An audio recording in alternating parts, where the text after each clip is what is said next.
Welcome back to our channel. Always remember, you are beautiful and all is well. Hello everyone. For today's video, we will be doing unboxing and review of our newly delivered item from Shopee. This is our new baby washer or washing machine, automatic mini portable washing machine. Actually guys, ang bilis na deliver. In-order ko ng July 4, 2 days lang, July 6. O ayan, eto na.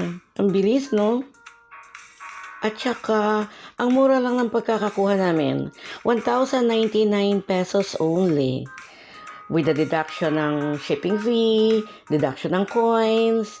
Ayun, kaya naging mura siya. Ang ayos-ayos pa ng pagkakapackaging. Very safe and secured yung item. Naka-bubble wrap na double-double. Ayun, kung makikita nyo dyan, naka-craft carton box pa siya with all the tali-tali. There is our baby washing machine. Ang cute niya, no? O, tingnan nyo ang front view. Ang ganda. Ang cute niya. Sarap sa mata ng powder blue color. And look at the back view. That's where the electrical cord is. Ito bawal mabasa, kaya dapat hindi ito nilalagay sa loob ng banyo. 220 volts. The base is well secured with polystyrene. Brand name lang yung styrofoam and styrofoam. Akala ko nung bata ako, yan ang tawag dyan eh. Pala brand names lang yun. Styrofoam and styrofoam. Polystyrene talaga yung kanyang material. And this is the side view. Ayan, parang Miss Philippines na nag-quarter turns na ang ating washing machine.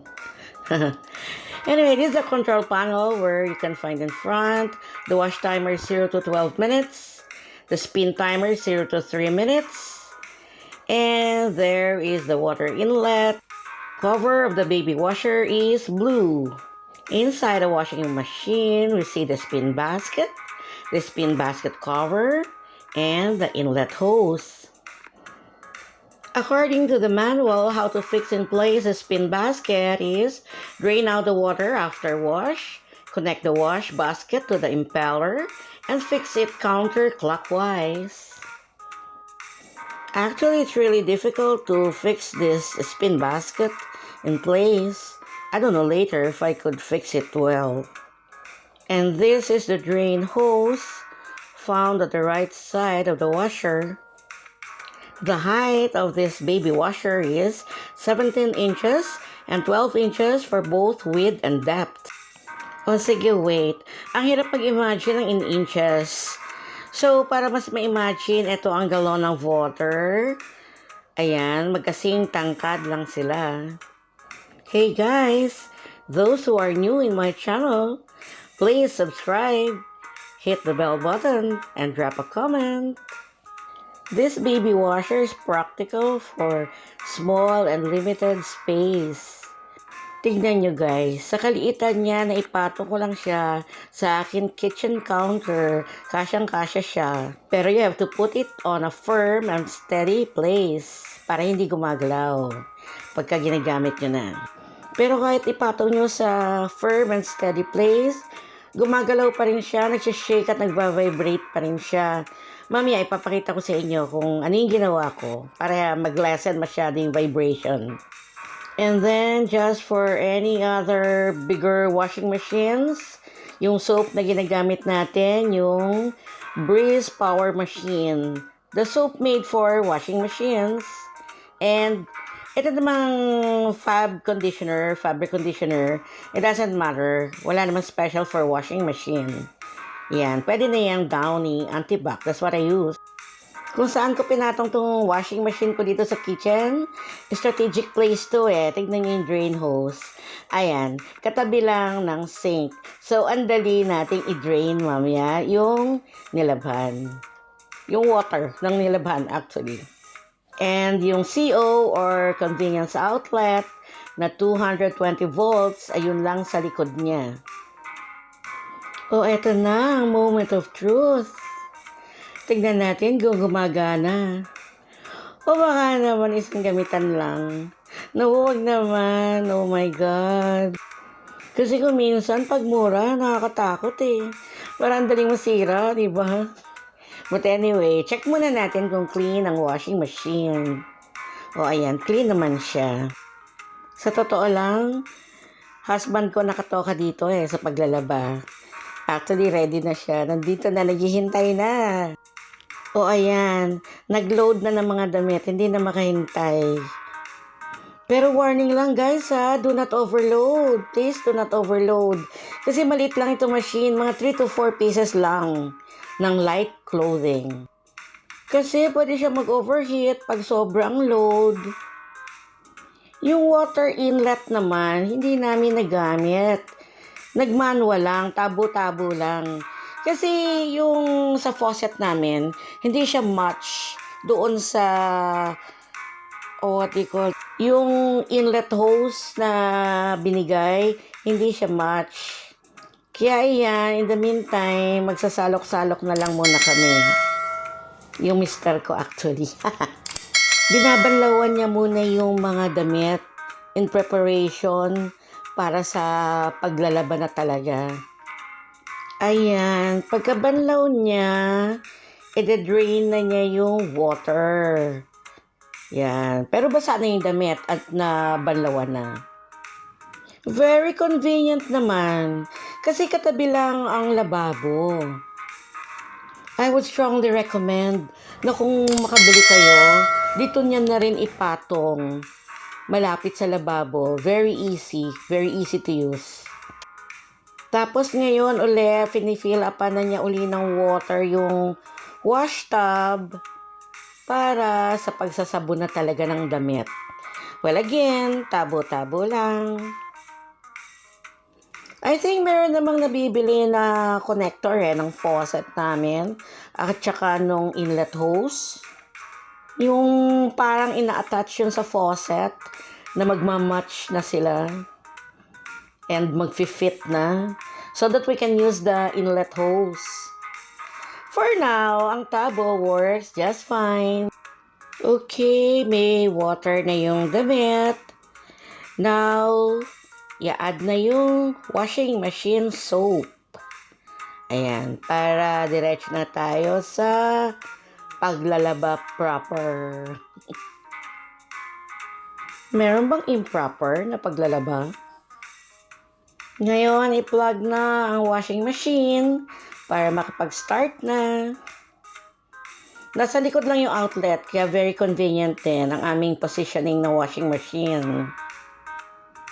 And here, the wash timer is set to 12 minutes. Yes, 12 minutes only.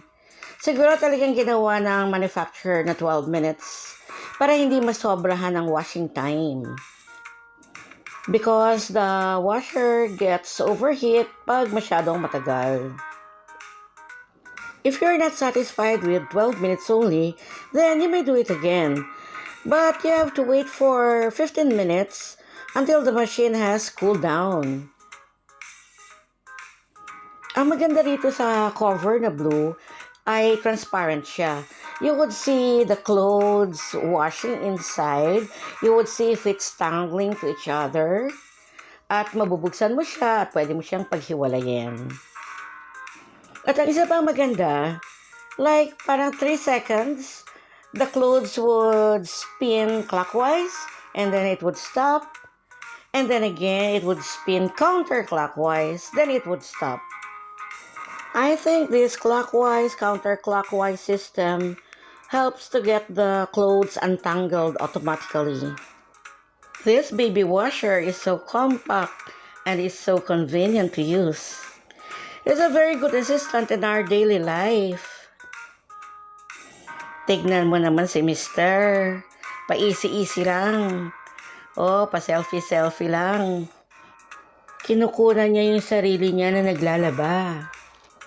Selfie ba yan o nagko-computer games ka? Hala, pa-macho-macho effect pa. Naku, kayang-kaya. Kahit nawala yan, kahit wala yung mga muscle na yan. Kayang-kayang mag-wash dyan sa mini washer. Kahit malambot at mahina, kayang-kaya i-operate itong baby washer. Kaya hindi mo kailangan maging malakas or macho.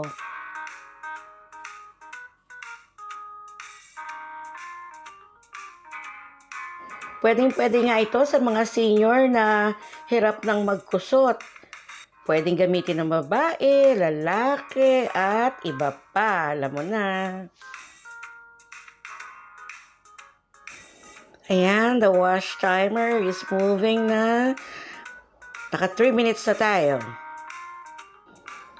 Eto, ayan, biglang 5 minutes to go na lang. At eto, last 1 minute. Ay, eto guys, yung sinabi ko sa inyo kanina, na tip ko sa inyo. Kasi nagsha-shake siya, tsaka nagva-vibrate, diba? Lagyan nyo siya ng basahan or ako nilagay ko yung silicone na pula. Ano yun pot holder. Eto, since tapos na ang 12 minutes, pwede nang hanguin. Pipigaan muna, tapos hanguin. Pero hindi natin i-drain yung soap and water. Kasi pwede pang gamitin yan sa next batch na colored and kumukupas na batch. Tapos na ang unang 12 minutes. Sige, wash ulit tayo. Another 12 minutes. Go, go, go. Wash, wash again. Wait. Hindi pwede. Sabi ko kanina, cool down muna yung machine, di ba? Chill, chill muna tayo. 15 minutes lang. This cooling down time of the machine, baka hindi maging okay sa mga sobrang nagmamadali. Sa mga students, naghahabol ng classes, sa mga empleyado na mata-traffic. So, check first your priorities and see if your lifestyle would fit into this kind of machine or if this machine would fit into your lifestyle. Okay, after 15 minutes or after na nag-cool down na yung machine, pwede na natin isala ang second batch. And then again, mag-12 minutes tayo of wash time. Itong second batch na sinalang namin, again, light clothings ito. Actually guys, sorry to tell you, pero hindi pwede ang maong na pantalon. Hindi kakayanin kasi mabigat at matigas. There you go. Ayan, tapos na ang 12 minutes ng second batch. And this time, pwede na nating i-drain. Ayan, binaba ang drain hose sa lababo. At ayan, ang nagda-drain na water ay nakita nyo naman, color bluish green. Yan ang kupas ng second batch of dark colored clothes. Kung sinama yan kanina sa first batch, ay naku po, aray ko po. So, ayan, na-drain na ang water na may sabon from the wash tub. Now is the rinsing time. Magbabanlaw na tayo. Ay, bakit ba ako sumasali? Mister ko nga pala ang gumagawa. Again, ang kanyang favorite na tabo-tabo lang. Maglalagay siya ng water sa wash tub para pang rinse. First rinse. Sa liit naman ng washing machine, actually, konting tabo lang naman. O hindi naman nakakapagod, diba? O, palusot pa ako, diba? Hindi naman narinig eh. Anyway, ayan, nagre-rinse na siya. Ayan, first rinse pa lang naman yan. Actually, 3 times yata i-rinse. And now, towards the end, the third rinse is done. And after rinsing is the draining. Ayan, clear water na ang lumalabas sa drain hose. Kaya ayan, malinis na ang damit. Wala nang sabon. Then again, sabi ko lang sa inyo, patungan na lang yung paa ng kahit na ano para hindi masyado mag-vibrate. Now is the time to spin dry. Pero nakakaiyak naman. Ang pangit nito. yung washer, tsaka yung spin basket, ang hirap ipag-match. Ang hirap ikabit ng spin basket. May ikabit mo man siya, natatanggal, tumitilapon, at hindi na siya nag-i-spin dry. So, tinanggal ko na siya talaga. Magsasampay na lang kami, mas madali pa. Pangit talaga. Yung washer mismo maganda, helpful. Yung spin basket, hindi maganda. Hindi nagamit. There guys, you saw the upside and the downside of a baby washer. I hope this video would help you decide if you're getting one or not. To buy or not to buy. Bye! The new ones, please subscribe, like, and drop a comment. I would like to thank you all. Thank you very much for watching. See you in our next video. Bye.